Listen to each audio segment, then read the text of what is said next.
পরিবেশটা সুন্দর না? কোনো হইচই আছে? অসাধারণ একটি পরিবেশ, নিবিড় সুন্দর একটা পরিবেশ। নেই কোনো ঝামেলা, নেই কোনো কোনো আনাগোনা মানুষের তেমন একটা বেশি। আপনার হোটেলটা একদমই খোলামেলা। আমি যখন কাজে গেছিলাম, আমি হয়তো কোনো একটা কাজে গেছিলাম, তো হঠাৎ করে আমার মনে হলো দেখি হোটেলের মধ্যে কি আছে। এমন এক আজব, মানে আজব হালিম বলে, আমি ১ম এই হালিম খাইছি।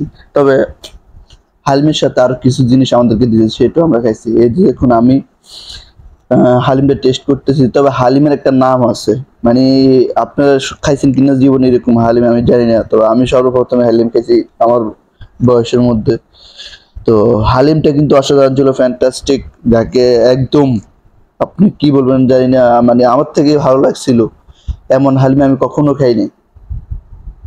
তবে হালিমের সাথে আপনার যে ফুরি এবং সালাদ, এর যে দুইটা জিনিস, সে দুইটা জিনিস খুবই ভালো এবং চমৎকার।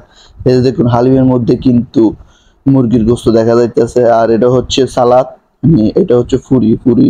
তবে এই ফুরি এবং সালাদটা ছিল অসাধারণ, ফ্যান্টাস্টিক। আপনারা যদি ফুরি সালাদটা খান তাহলে ভালো লাগবে।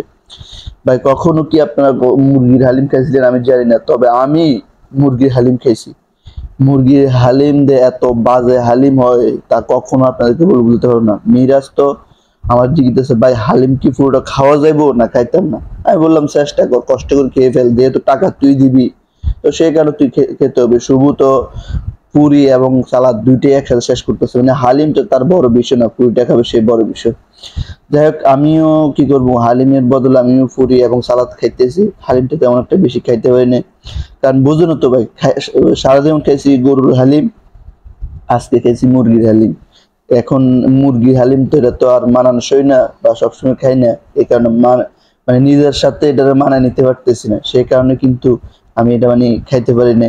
পর আমি পুরোটা শেষ করতে হয় না, উঠে গেছিলাম। তো যাই হোক, মিরাজ বসে রয়েছে, উঠতেছে না। তো কারণ ও টাকা দিব, সেখানে ও বলতেছে ভাই টাকা দিব, চেষ্টা করে যাইতে হবে, যেভাবে হোক, ওষুধ হোক আর যেই হোক। আমি বলছি ঠিক আছে, তুই শেষ কর।